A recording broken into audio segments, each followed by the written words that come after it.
오늘 본문은 예수님을 믿는다는 것이 어떤 것인지를 생각해 보게 하는 말씀입니다. 사실 오늘 본문은 둘로 나누어지죠. 첫 번째는 43절에서 45절까지의 말씀이고 두 번째는 46절에서 54절까지의 말씀입니다. 이 두 이야기는 그리고 믿음에 관한 이야기를 하고 있죠. 먼저 오늘 말씀의 상황은 예수님께서 사마리아에서 이틀을 더 유하시고 갈릴리로 가신 상황입니다. 기억하시겠지만 이 요한복음 4장은 처음에 이렇게 시작을 해요. 예수께서 유대에서 갈릴리로 가시다가 사마리아를 거쳐서 가시는 것을 말씀하고 있고, 이제 사마리아에서 사역을 하시고 갈릴리로 다시 가신 거죠. 그리고 그곳에서 이런 말씀을 하셨어요. 오늘 보면 44절에 보면은 친히 증언하시기를 선지자가 고향에서는 높임을 받지 못한다. 그리고 이어지는 말씀에 이 선지자가 고향에서는 높임을 받지 못한다 라고 말씀을 하셨고, 그리고 오늘 본문은 어떻게 이어지냐면은 45절에 갈릴리에 이르심에 갈릴리인들이 그를 영접하니 라고 말씀을 하고 있습니다. 예수님께서는 자신이 고향에서 높임을 받지 못할 것을 말씀하셨어요. 그런데 이어지는 말씀에서는 갈릴리 사람들이 예수님을 영접했다고 말씀하고 있습니다.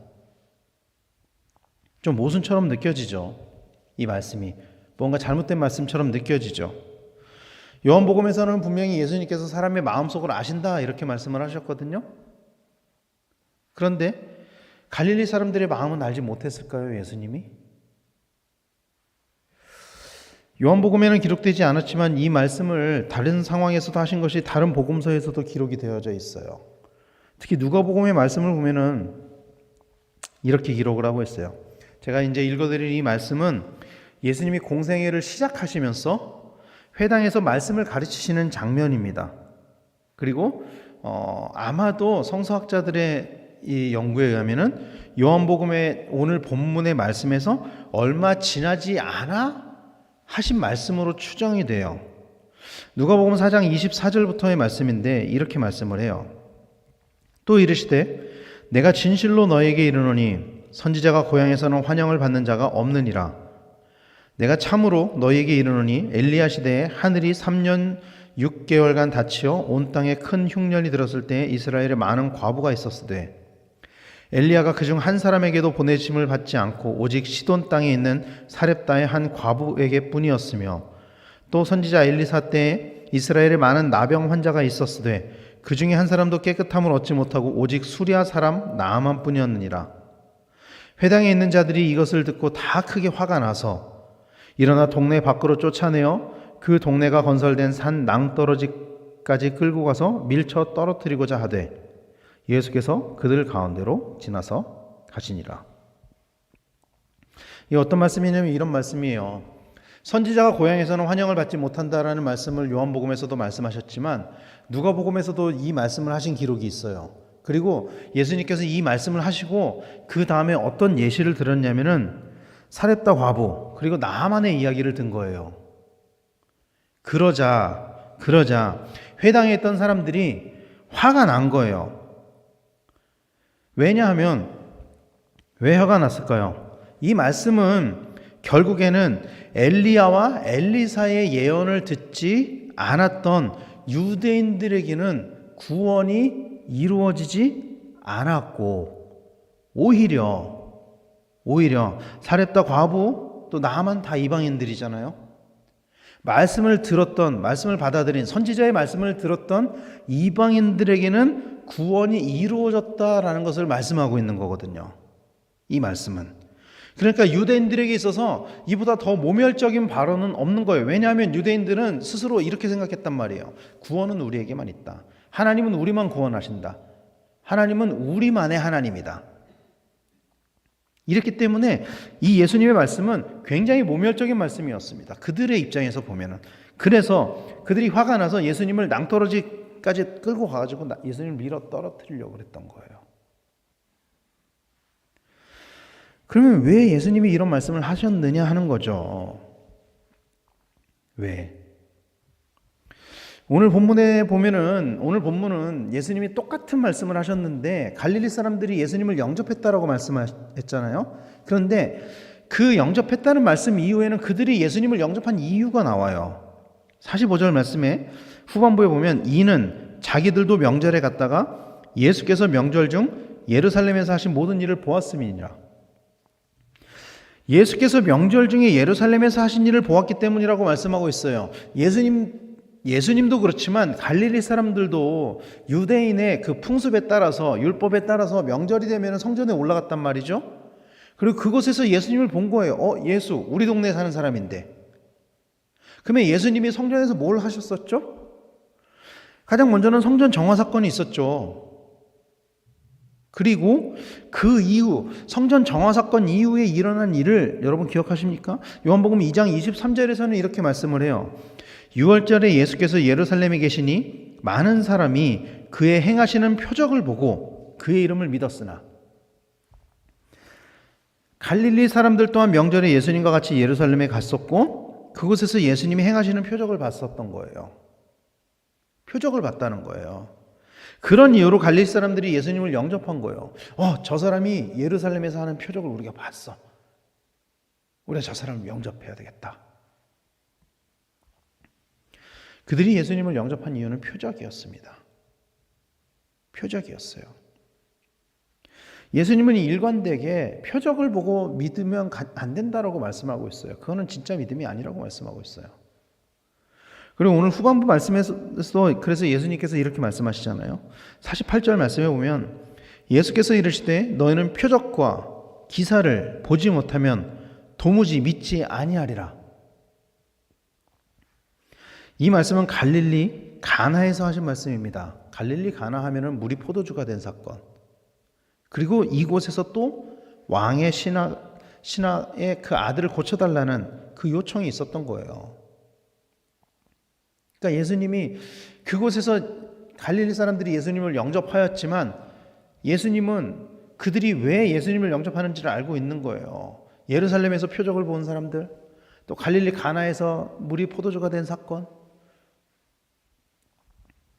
표적을 통해 믿는 믿음이 얼마나 허망한 것인지를 성경은 말씀하고 있습니다. 갈릴리 사람들은 예루살렘에서 예수님의 표적을 봤지만 이내 곧 예수님을 죽이려고 했죠. 표적을 봤음에도 그 믿음이 온전한 믿음이 아니었기 때문에 그 누가복음의 그 예수님의 모멸적인 발언을 듣고 예수님을 죽이려고 했다라는 거예요. 그래서 예수님은 표적 때문에 믿는 믿음을 온전한 믿음이라고 말씀하지 않는 거예요. 그리고 그들을 책망하신 거예요. 너희는 도무지 표적이 아니면 믿음이 생기지 않는구나. 그러나 그럼에도 불구하고 예수님이 이 땅에 오신 목적은 여러분 영혼을 구원하기 위함이라는 것을 우리는 기억해야 합니다. 오늘 본문을 보면은 예수님은 왕의 신하를 책망했어요. 그가 표적을 구하는 것을 책망한 것입니다. 그러나 그럼에도 예수님은 그 영혼을 위해서 결국은 그 아들을 살려주셨어요. 표적을 구하는 믿음이었지만 그럼에도 그를 살리기 위해서 그 아들을 살려주셨다라는 거예요. 그리고 그 결과로 아들이 병이 낫고 온 집안이 예수님을 믿게 되었죠. 오늘 말씀을 보면은. 근데 우리가 기억해야 되는 것은요, 여러분, 이 과정에서 왕의 신하는 책망을 받았습니다. 책망을 받았지만 그럼에도 불구하고 그는 갈급한 심령으로 예수님께 구했어요. 책망을 받았지만. 유대인들은 자신들의 책망에 모멸감을 느끼고 자신들을 책망한 것에 모멸감을 느끼고 예수님을 죽이려고 했거든요. 그러나 이 왕의 신하는 자신을 책망함에도 불구하고 갈급한 심령으로 예수님께 구했어요. 주여, 내 아이가 죽기 전에 내려오소서. 자기를 책망하는데도. 예수님의 말씀대로라면 사실 그 병을 고쳐주시지 않는 것이 맞을지도 몰라요. 책망했잖아요. 그러나 예수님은 그 신하의 갈급함을 보셨고 그 신하의 믿음을 보셨습니다. 그래서 예수님께서 어떻게 반응하셨냐면은 네 아들이 살아있다 이렇게 선포하셨어요. 네 아들이 살아있다. 그리고 그때 이 신하의 반응을 오늘 본문 50절은 이렇게 말씀하고 있습니다. 50절 말씀을 같이 한번 읽겠습니다. 시작. 예수께서 이르시되 가라 내 아들이 살아있다 하시니 그 사람이 예수께서 하신 말씀을 믿고 가더니. 아멘. 이 왕의 신하는요, 여러분, 자기 아들을 고쳐달라고 예수님께 간구하면서 나왔어요. 그런데 예수님께서 네 아들이 살아있다 선포했을 때 그 표적은 일어나지 않았지만 그럼에도 불구하고 이 신하에게 그때 믿음이 들어간 거예요. 믿었던 거예요. 예수님이 하신 그 말씀을 믿었던 것입니다. 이게 진짜 믿음인 거예요, 여러분. 표적을 구했지만 예수님의 선포가 있을 때 표적을 보지 못했음에도 예수님의 말씀을 믿었던 것, 이게 이 왕의 신하의 믿음이었던 거예요. 표적이 아직 일어나지 않았지만. 그래서 성경에서는 믿음을 뭐라고 말씀하고 있죠? 바라는 것들의 실상이요, 보이지 않는 것들의 증거니. 이렇게 말씀을 하고 있죠. 이게 믿음인 거예요. 이게 진짜 우리가 가져야 할 믿음은 이것이라는 거예요. 표적이 일어났기 때문에 예수를 믿는 것이 아니라 표적이 일어났지 않음에도 불구하고 믿음을 가지는 것. 그리고 예수님은 이런 사람들을 가리켜서 이렇게 말씀하셨습니다. 요한복음 20장 29절 말씀에 예수께서 이르시되 너는 나를 본고로 믿느냐? 보지 못하고 믿는 자들은 복되도다 하시니라. 이게 어떤 말씀이죠? 부활하신 예수님, 도마가 내가 예수님을 보기 전에는 내가 그 손과 옆구리에 내 손을 집어넣어 보지 않기, 그 손가락을 보기 전에는 내가 믿지 못하겠다. 그때 예수님께서 나타나셔서 하신 말씀이에요. 너는 나를 본고로 믿느냐? 보지 못하고 믿는 자들은 복되다. 이게 진짜 믿는 거죠. 표적을 봐서 믿는 것이 아니라 표적이 없이도 믿는 믿음이 복된 믿음이라는 것입니다. 예수님이 일관되게 이 말씀을 하고 있는 거예요. 계속. 사랑하는 성도 여러분, 오늘 우리가 가지고 있는 믿음은 어떤 믿음입니까? 혹시 표적을 바라고 있는 것이 아닌지 우리는 끊임없이 스스로를 돌아봐야 돼요. 끊임없이. 왜냐하면 우리 가지고 있는 다 기도의 제목들이 있거든요. 그리고 그 기도의 제목들이 응답되기를 소원하거든요. 그런데 때로 그 기도의 제목들이 응답되지 않을 때 우리가 그때도 그 믿음을 잘 유지하고 있느냐 하는 거예요. 그럼에도 불구하고 하나님을 믿는 그 믿음이 온전하냐는 거예요. 제가 어떤 영상에서 보니까 이렇게 이야기하더라고요. 모든 믿음은 100%다. 여러분 1%, 그러니까 99%의 믿음은 없는 거예요. 그 안에 의심이 한 방울 딱 들어가는 순간 그거는 온전한 믿음이 아니라는 거죠. 그건 온전한 믿음이 아니라는 거예요. 만약에 우리 안에 표적을 바라는 믿음이 있었다면, 그런 것들로 인해서 우리의 믿음이 흔들리는 것들이 있었다면, 의심이 생긴다면 우리의 믿음을 점검하고 표적이 아닌 예수님 그 자체를 믿는 믿음을 가지는 성도님들이 되시기를 간절히 축원합니다. 그리고 우리의 삶을 돌아보면 여러분, 사실은 주님께서 이미 우리의 삶 가운데 행하신 표적이 차고도 넘치다는 것을 우리는 우리의 삶을 돌아보면 알 수가 있어요. 사실 하나님 여전히 우리의 삶 가운데 역사하시고 우리를 인도하시는 분이시기 때문에 여러분의 삶을 돌아보세요. 하나님이 얼마나 많은 일을 하셨는지, 얼마나 많은 은혜를 주셨는지.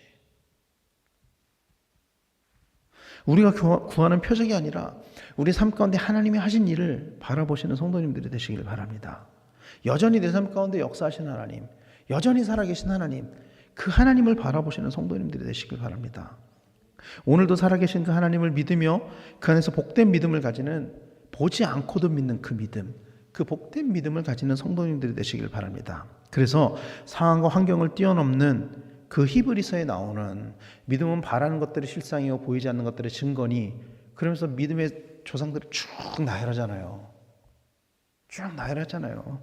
그 믿음의 조상들과 같은 그런 믿음을 소유하는 우리 강변교회 성도님들 다 되시기를 예수님의 이름으로 간절히 축원합니다. 기도하겠습니다.